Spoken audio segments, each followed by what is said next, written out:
പുള്ളിക്കാരത്തി പറഞ്ഞ എന്താണ്, ഈ പറയുന്ന കാസ്റ്റിംഗ് കൗച്ചിനെ ഇതിനെ പറ്റിയിട്ടാണ് പറഞ്ഞത്.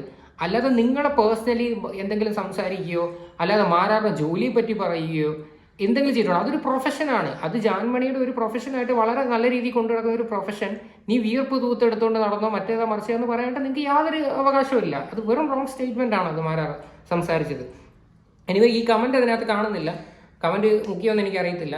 അത് ഭയങ്കര മോശമായിട്ടുള്ള കാര്യമാണ്. കാര്യം നിങ്ങൾ വന്ന വഴിയാണ് മറക്കുന്നത്. നിങ്ങൾ പറയുന്നത് ഞാൻ സാധാരണക്കാരനാണ്, ഞാൻ പഴങ്ങഞ്ഞിയാണ് കുടിക്കുന്നത്, മറ്റേതാണ് മറിച്ചാണെന്ന് പറഞ്ഞിട്ട് ഈ ഒരു സ്റ്റേറ്റ്മെന്റ് പറയുമ്പോൾ നിങ്ങൾ ശരിയാണ്, നിങ്ങൾ കാണിച്ച ആ ഒരു ധൈര്യം, ആ ഒരു കാര്യം നിങ്ങളുടെ ഇപ്പൊ ഈ പറയുന്ന പെണ്ണുങ്ങൾക്ക് വേണ്ടി സംസാരിച്ചു എന്ന് പറഞ്ഞെങ്കിലും നിങ്ങൾ കാണിച്ച ധൈര്യവും കാര്യങ്ങളും എല്ലാം ഞാൻ അക്സെപ്റ്റ് ചെയ്യുന്നുണ്ട്. പക്ഷേ അതിൻ്റെ കൂടെ തന്നെ നിങ്ങൾ ഈ ഒരു സംഭവം പറയുമ്പോൾ നിങ്ങൾക്ക് എന്തൊരു ക്വാളിറ്റിയാണ് നിങ്ങൾക്കുള്ളത്, എന്ത് ആൾക്കാർ എങ്ങനെ നിങ്ങൾ അക്സെപ്റ്റ് ചെയ്യും?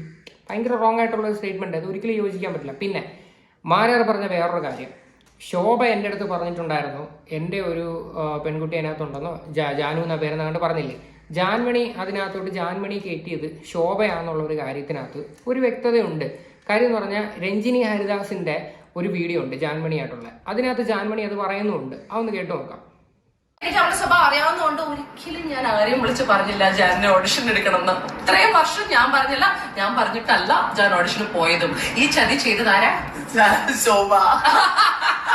നമ്മുടെ കഴിഞ്ഞ സീസണില് ശോഭ ചെയ്ത ചതിയാണ്. ഓക്കെ, സോ ശോഭ ചതിന്ന് ഞാൻ പറയില്ല, ജോണിന് ഭയങ്കര ആഗ്രഹം ഉണ്ടായിരുന്നു. But I am not responsible for this guys. Okay, എനിക്ക് ഗേ ചെയ്യാൻ പറ്റും ആര് പോയാലും. കേട്ടല്ലോ, ഇതിനകത്ത് മാരാർ പറഞ്ഞൊരു കാര്യമുണ്ട്. മലയാളം പോലും പറയാൻ അറിയാത്ത ഒരാൾ എങ്ങനെ ബിഗ് ബോസിൽ എത്തി എന്ന സംശയത്തിനുള്ള ഉത്തരം സ്വാധീനമാണ് മെയിൻ, ന്യായീകരിക്കാൻ ഇനിയും ഉണ്ടാവും. ഓക്കെ, ഇത് ശോഭയാണ്, ശോഭയെ മാത്രം ഉദ്ദേശിച്ചാണ്, ശോഭ തന്നെ ഉദ്ദേശിച്ചാണ്. അപ്പം ഇതിനകത്ത് ശോഭയുടെ ഇൻഫ്ലുവൻസ് ഉണ്ടെന്നാണ് പറയണത് ഇതിനകത്ത് ജാൻമണിയെ കേട്ടാനായിട്ടുള്ള കാര്യം. അപ്പോൾ ആ ഷോയ്ക്കകത്ത് സത്യം പറഞ്ഞാൽ നമുക്കൊരു ഓഡീഷൻ നമുക്ക് കൊടുക്കാനായിട്ട് വലിയ പാടൊന്നുമില്ല. ഓഡീഷനിൽ പെർഫോം ചെയ്യുന്ന അനുസരിച്ചാണ് എടുക്കുന്നത്. ഇപ്പം നമുക്ക് കോൺടാക്ട്സ് ഉണ്ടെങ്കിൽ നമുക്ക് ഒരാളെ നമുക്ക് സജസ്റ്റ് ചെയ്യാൻ പറ്റും. ഒരാളുണ്ട്, നമുക്ക് ഈ ഓഡീഷൻ ലിസ്റ്റ് കൊടുക്കുന്ന സമയത്ത് നമുക്ക് ഒരുപാട് പേരെ കൊടുക്കാം. പ്രത്യേകിച്ച് ഈ കണ്ടസ്റ്റന്റിന്റെ ഒക്കെ ഭാഗത്ത് നിന്ന് ഈ 1-2 പേരെയൊക്കെ സജസ്റ്റ് ചെയ്ത് കൊടുക്കുന്നതിന്റെ ഒരു സംഭവം ഉണ്ട്. അപ്പൊ അങ്ങനെ ഒരു പക്ഷെ മേ ബി കൊടുത്തതാവാം. അല്ലാതെ ഇപ്പൊ മാരാർ പറയുന്ന പോലെ ശോഭയ്ക്ക് അതിനകത്ത് എന്തെങ്കിലും പിടിപാടുണ്ടെങ്കിൽ മേ ബി ഇനിയിപ്പം ഈ പറയുന്ന ജാൻമണിയെ കേട്ടായിരിക്കും. എന്തായാലും ഈ ഒരു വിഷയത്തിൽ മാരാർ പറഞ്ഞ ആ ഒരു കമന്റിനകത്തോട്ട് ഒരിക്കലും യോജിക്കാൻ പറ്റാത്ത കാര്യമാണ്. എന്തായാലും ജാൻമണി എങ്ങനെ കയറിയോ കയറാതിരിക്കോ, എന്തായാലും ജാൻമണി പുറത്തു ആയിട്ടുണ്ട്.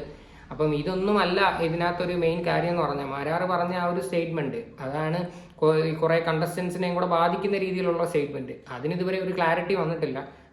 കാര്യം വേറെ 2 പെൺകുട്ടികൾ വന്ന് പറയുന്നത് അവർ ഈ ഷോയ്ക്കകത്ത് പോയിട്ട് പോലുമില്ല. അപ്പം സ്വാഭാവികമായിട്ടും ആൾക്കാർ ചിന്തിക്കും ഈ കണ്ടസ്റ്റൻസിന്റെ ബേസ് ചെയ്തിട്ടാണ് മാരാർ സംസാരിച്ചത്. അപ്പൊ അവരുടെ ഇരകളുടെ പേര് പറയാൻ ബുദ്ധിമുട്ടുണ്ടെങ്കിൽ നിങ്ങൾക്ക് ബാക്കിയുള്ള ആൾക്കാരുടെ പേര് പറയാനായിട്ടാണ് ആൾക്കാർ പറയണത്.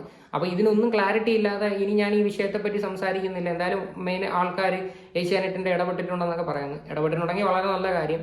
എന്തായാലും അവരെന്താണെന്ന് വെച്ച് കഴിഞ്ഞാൽ അന്വേഷിക്കട്ടെ. അപ്പം ഇതിനെ പറ്റിയിട്ടുള്ള നിങ്ങളുടെ അഭിപ്രായങ്ങൾ എന്താണെന്ന് വെച്ചാൽ നിങ്ങൾ തീർച്ചയായിട്ടും കമന്റ് ചെയ്യുക.